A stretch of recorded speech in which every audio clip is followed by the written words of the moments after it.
Hello everyone, good morning. কেমন আছো তোমরা সবাই? আশা করবো সবাই খুব ভালো আছো, সুস্থ আছো। আমি তো মোটেই ভালো নেই। আমার গলার ভয়েসটা শুনে তোমরা বুঝতেই পারছো আমার শরীরটা কতটা পরিমাণে খারাপ। তো যাই হোক, চলো আজকে আমার ছোট্ট মিনি ব্লগটা তোমাদের সাথে শেয়ার করতে চলেছি। তো সকাল সকাল আমি চলে এসেছি মেচেদা স্টেশনে। আজকে আমি যাব ঝাড়গ্রাম।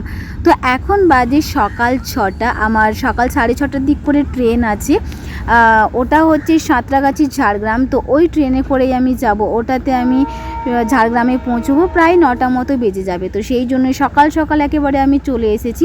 তো এসেই দেখছি কত ব্যবসায়ীদার এখানে আছেন। তো সত্যি কথা বলতে এখানে অনেক বয়স্ক দিদাদেরকে দেখে না আমার ভীষণ খারাপ লাগছিল, খুবই কষ্ট হচ্ছিল। কত ভারী ভারী মানে কি বলবো, গামলিগুলো মাথায় বয়ে বয়ে নিয়ে যাচ্ছিলো, ভীষণ খারাপ লাগছিল। তো চলো, আমিও হচ্ছে ট্রেন পেয়ে গেছি। তো ট্রেনে বসে গেছি। তার আগেই আমি হচ্ছে চিড়ে ভাজা নিয়েছিলাম। সকালে তো একদমই কিছু খাওয়া হয়নি, সেই জন্য আমি নিয়েছিলাম একটা ছোট্ট চিড়ের প্যাকেট। দেখতেই পাচ্ছ, আমি কিন্তু সত্যি কথা বলতে খুব একটা চিড়ে ভাজা খেতে পছন্দ করি না, কিন্তু কি খাবো করে ভাবলাম যে না, আজকে একটু চিড়ে ভাজাই নেওয়া যাক। তো চিড়ে ভাজা খেতে খেতে একেবারে আমি পৌঁছে গেলাম 9টার দিক করে ঝাড়গ্রামে।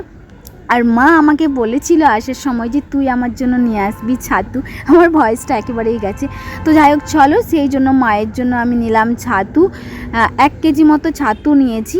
যাই হোক, কত নিল আমি ভুলে গেছি। বেশ কয়েকদিন পর আমি ভিডিওটা এডিট করছি, তো তাই আমি দামটা বলতে পারলাম না।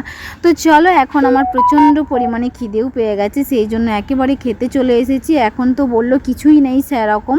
তো সেই জন্যই আমি হচ্ছে মাছ ভাত নিয়েছি। সবজি কিছুই দিল না, মাছ ভাত 90 টাকা বললো। তো কী আর করবো, খেতে হবে, সেই জন্য একটু খেয়ে নিলাম। আমার না ভাত ছাড়া কিছুই ভালো লাগে না, অন্য কিছু একদমই পোষায় না। তো চলো, খাওয়া দাওয়া করে আমি আমার কাজটাও গুছিয়ে নিলাম। একদম 1 ঘন্টার ভেতরে আমার কাজটা কমপ্লিট হয়ে গেল। আমি একটা বিশেষ কাজে এসেছিলাম ঝাড়গ্রামে। তো কাজটা কমপ্লিট করে একেবারে আমি আবার স্টেশনে চলে এলাম। স্টেশনটা দেখে তো একেবারে চমকে যাওয়ার মতো। তখন আমি ভালো করে দেখিনি, কিন্তু এখন দেখে সত্যি অবাক লাগছে।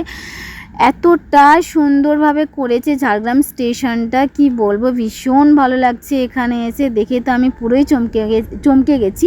কেন কি আগে কিন্তু এতটা উন্নতি ছিল না, এখন দেখছি বেশ উন্নতি হয়ে গেছে। যেহেতু আমি অনেক দিন পর আসছি, তো সেই জন্য দেখে সত্যি অবাকই হয়ে গিয়েছিলাম। তো চলো একটু বসা যাক, ট্রেন আসতে অনেকটাই লেট হবে, সেই জন্য একটু বসেও গেছি। চলো, ছোট্ট মিনি ব্লগটা শেষ করলাম, টাটা।